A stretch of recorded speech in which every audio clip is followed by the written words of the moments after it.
Listen up. You want real cookies? Then forget that store-bought trash you have been eating. It is time to do this right. Grab a bowl and get ready. Toss in 2 sticks of perfectly softened butter. Add 1 cup of brown sugar and half a cup of white sugar. Now, grab your mixer.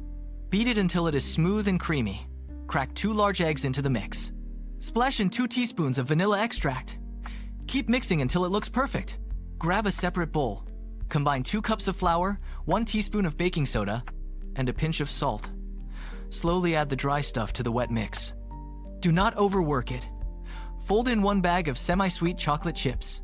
Use a spoon to drop rounded balls of dough onto a parchment-lined tray. Space them out properly. You need to give them room to breathe. Preheat to 350. Slide the tray in for 12 minutes. Watch those edges turn golden brown. Pull them out. Let them sit for 5 minutes to firm up. There. That is how you make a real cookie.